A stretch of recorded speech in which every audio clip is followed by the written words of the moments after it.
Hello, I'm Ian Pengelley and I hail from Bonnie, Scotland, and I am the chef director of a very fine dining restaurant here in Riyadh, and I would like to share with you a day in the life of a rock and roll chef in Saudi Arabia. Thank you, come with me.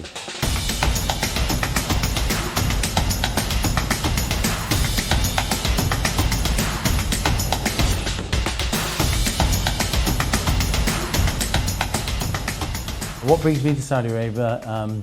Obviously, restaurant scene. It was undeveloped, and I've had the opportunity to create and develop the restaurant scene in the whole of Saudi Arabia, and it's been a fantastic experience for me so far.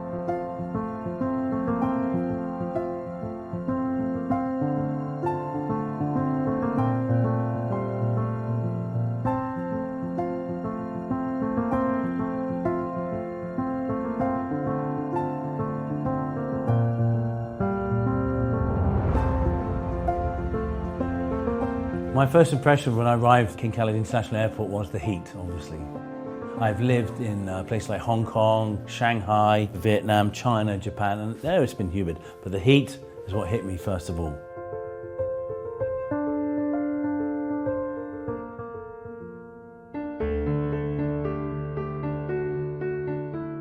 I've been living on and off in Riyadh for about 7 years. First I lived in a hotel, wasn't much crack, wasn't much fun. You know, didn't really know anybody, didn't really know the restaurants. And then suddenly I moved into a compound.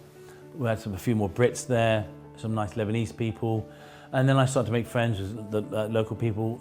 And you know, suddenly they take you out, like I said before.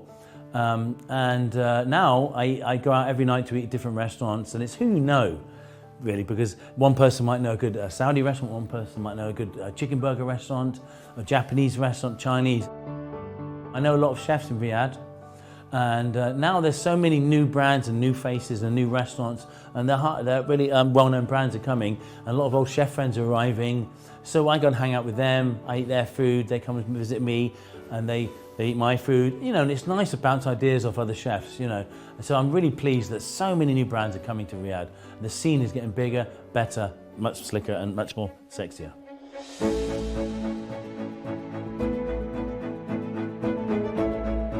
The wider your circle of friends, the wider choice of restaurants you're going to go to. In my opinion, the way to adapt to Saudi Arabia or any country is to get to know the local people really well and get them to take you around and show you all the local the delicacies and the best restaurants, and where the locals eat, that's where you should eat.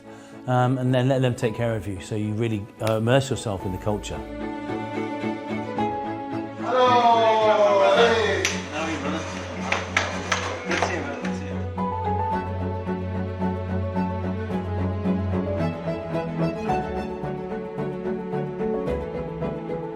Since being in Saudi Arabia, I've had the chance to, I've been to Jeddah. We opened a lovely restaurant there, another Miyazu. It's a beautiful restaurant, great food obviously.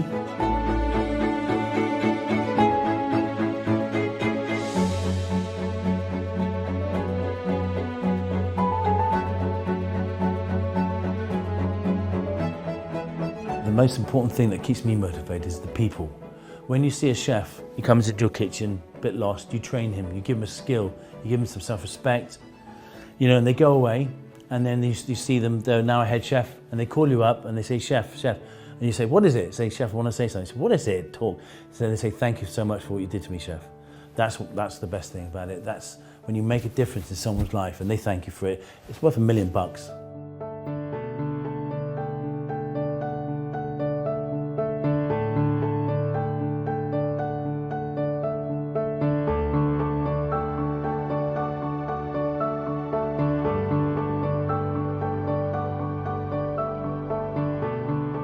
When you have people you know and love that come into the restaurant and you serve them beautiful plates of food and they see them so happy. When someone has a special occasion, a birthday or anniversary, they're coming in and you know them, you go up and say hello to them, you make their night so special and they walk away really, really happy. That's what makes me, that's what turns me on.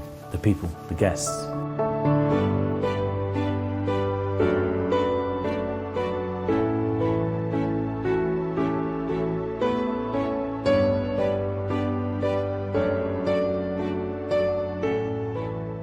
It's been a great experience so far so good, touch wood. So let's talk about my day.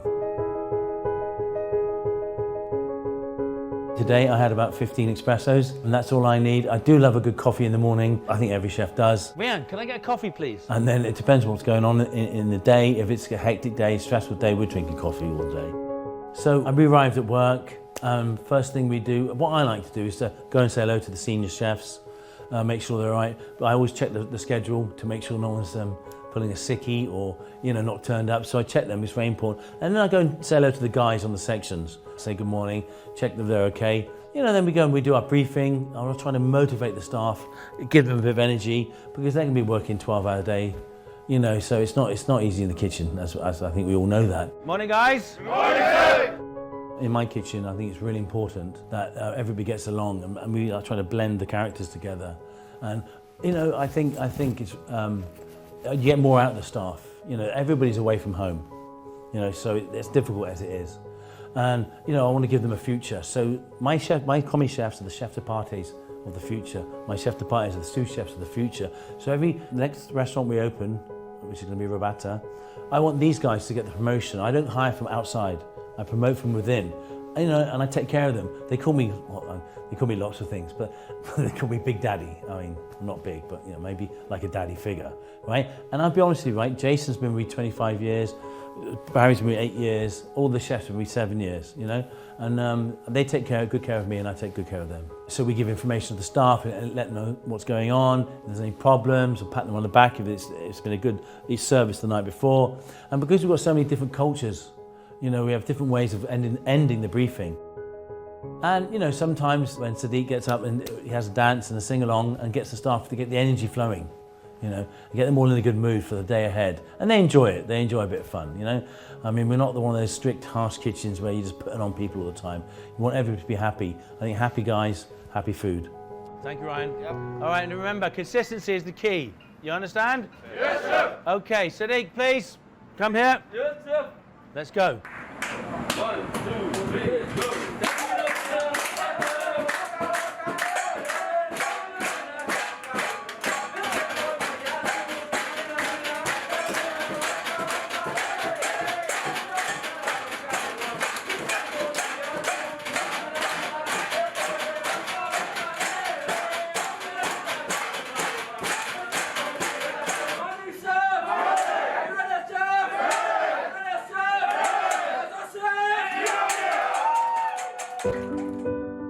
And then I like to feed myself. So I would like to have a bit of breakfast.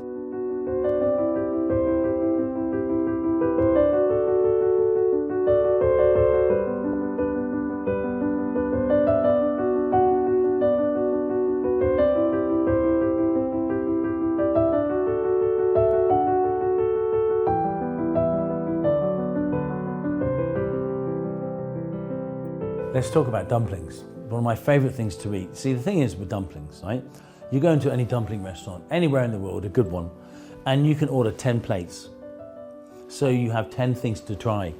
So the amount of choice and the amount of flavours you can have is fantastic. It's the only way to eat. I'm not into like starter, main course, dessert. That's boring for me.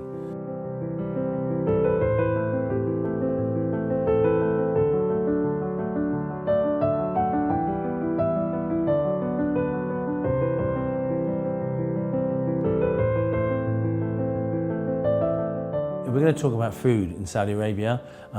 We talk about makfoon, which is fantastic. But me and the guys, we like to get together and go have some kapsa and just get some nice chicken, some nice rice. We sit there, eat with our fingers, enjoy the moment and love it. It's very, very tasty. And I recommend it to anybody who's coming to Saudi Arabia.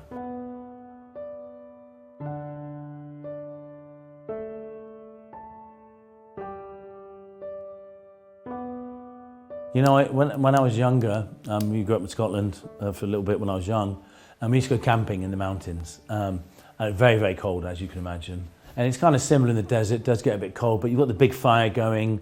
And I had makfoon, the lamb in the hole. We ate that all night, and it was just eating, talking, and hanging out with people, and a bit of quad biking. So I quite enjoy being in the outdoors, a bit of a caveman, really. I've also been in the desert camping, as you guys say, camping, and that was great fun. Yeah, it was great fun. Really enjoyed that quad biking, going to camels and stuff, So I've travelled a little bit. We're just doing a pop-up in Alula at the moment, So I'd probably pop up there and, and take care of the guys and see what's happening over there. If we're going to talk about my dogs, let's talk about the fact that, you can buy a dog, fantastic. But I got sent this picture of these 5 dogs in the desert, in this little makeshift like a box, and my heart melted. And so I rescued them all. And unfortunately, 4 of them died. They had various diseases. They're in a really bad way. The mother's eyes were all closed, and they're not house trained, which is a bit annoying. But now one of them survived, and the mother is healthier, and I love them to bits. I love dogs anyway. I think it's really important. If you're going to get a dog, rescue a dog. Don't buy it. When I get the time off, a very small amount of time, because as chefs, we're always working because we love what we do. I like to go for a little walk, just to clear your head, get out of the kitchen. So I got a friend called Filippo. He works at Gicchetti's, and he's a top chef too, right? And it's really nice to go and sit down with him and bounce ideas off, have a moan about things, just get it out your system, right? And he goes for the same stuff I do, but it's an Italian way, which is probably a bit more emotional, really, And so we get to sit down, we bond, and we just get to, chew the fat, really. And I think it's really important to get out of the kitchen, clear your head, because after a really busy service, it can be quite stressful, and you're quite anxious, and it's quite riled up. So it's really important to go and get some fresh air, come back, be motivated.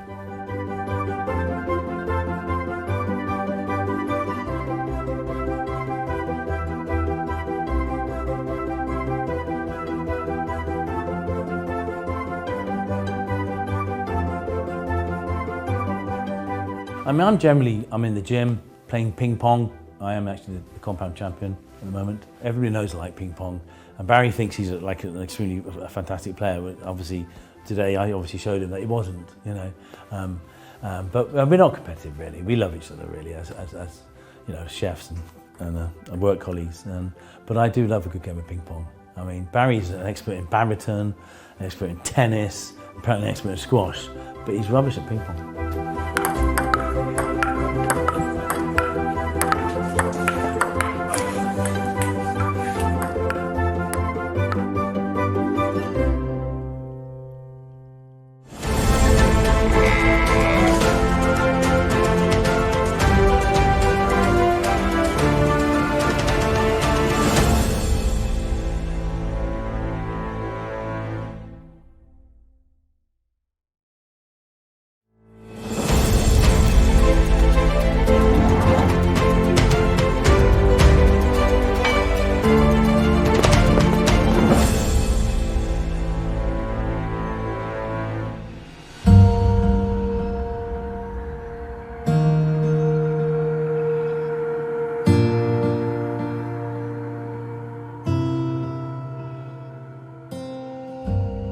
The thing I miss the most about home is the change of seasons.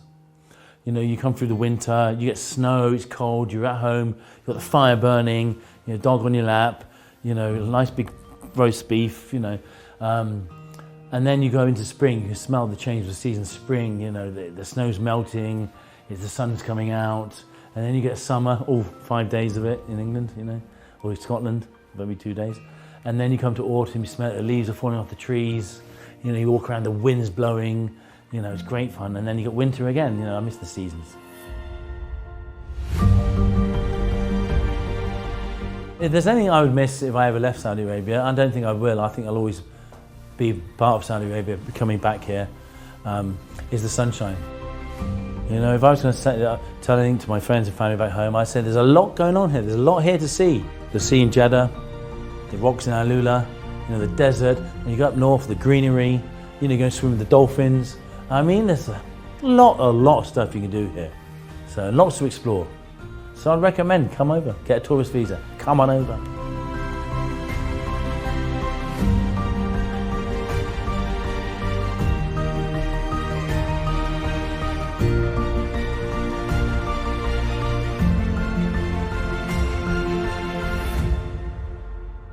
I've always been away from my family. I left when I was 19 to go to Hong Kong, and I stayed away for 11 years.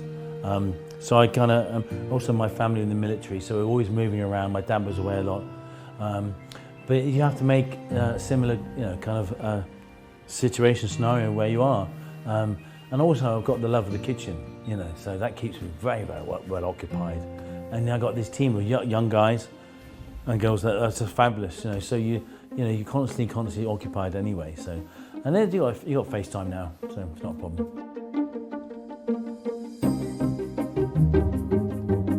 When I was very, very young, I moved to New York, and I was doing a stage, what we call a stage, which is we work for free.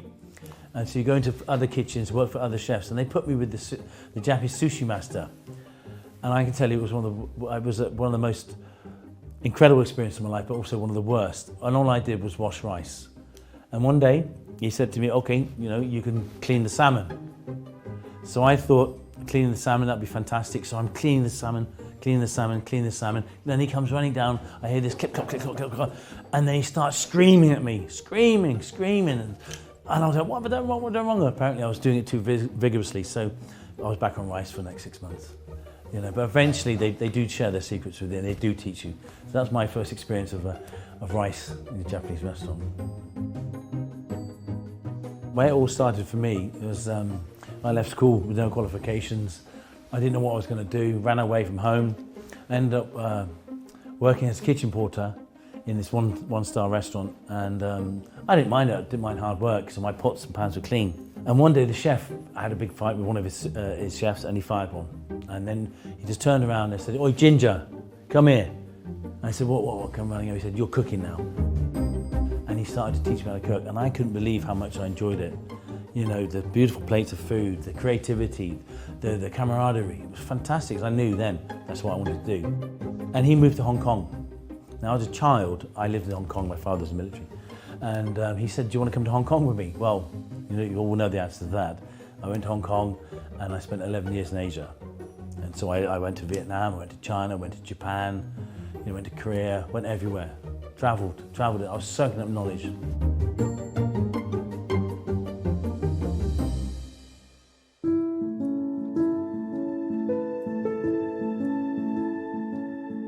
My experience socialising in Saudi Arabia, I mean, for me, it's all about the work, really. And then, I mean, we get invited to embassy parties, we get invited to events, our suppliers take us out, we go to factories, we go to warehouses, we go to markets. I mean, for a chef, that's what we do. We get to go to, we went to a big event in the desert, it's quite a lot of dancing and, socialising, mixing with people. But we generally spend a lot of time in the kitchen, really. So, I mean, obviously you have to pick up a few choice words in Arabic. So, alhamdulillah, shukran, alator, you pick up, with these Uber drivers, you pick up choice words. Another thing that impressed me was the way the Saudi government gave money to our businesses to keep us afloat. What government in the world would do that, right? So, they were very well organised, and their restrictions were well thought out and very fair. So, I mean, I was quite thankful to actually be in Saudi Arabia when the pandemic was going on, because I was seeing what happened in the UK and other countries. It was a big shambles, but it wasn't here. So my most unique experience in Saudi Arabia was we got the opportunity to go to the King's Palace and cook for the King. Now that was an experience I'll never ever forget. I mean, it had its good things and bad things. The security was tight, the food doctors going around, but it was a privilege and honour to cook for the King. And, and we had to change palaces, and it was a very, very long day, but a very, very satisfying day. And I'll do it again tomorrow. We were lucky enough to do an event at Formula E in Alderia, right? So that's the old town, and it's fantastic to look at, to see. And we worked, I think, 22-hour shifts in the pouring rain in a pop-up makeshift kitchen. I mean, that's what makes my job so exciting, because you never know what's going to be happening next. I mean, we got told 2 weeks before, and then 2 weeks later we're in this kitchen serving the royal family. Fabulous.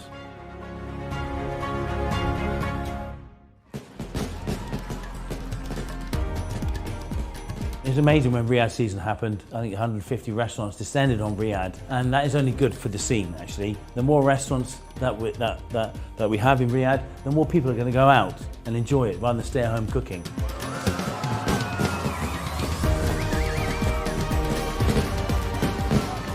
We did the Riyadh season a year ago, And I bumped into an old friend of mine, Shane Osborne, 2 Michelin star chef. I was walking into Riyadh Seas and there he was. I hadn't seen him in 8 years. So that was a lovely surprise. It's all about meeting people.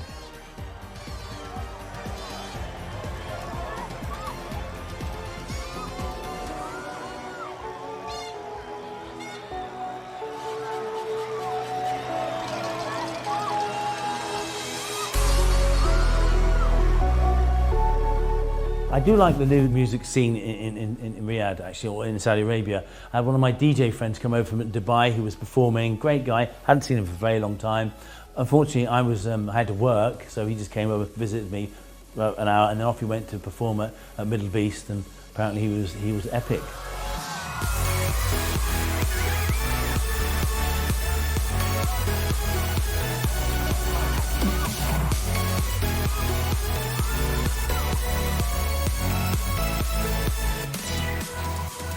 The most important thing I've learned in Saudi Arabia is patience. You know, getting food in takes time. You know, building takes time. You know, so just be patient. You know, let it go with the flow. You know, and it will happen.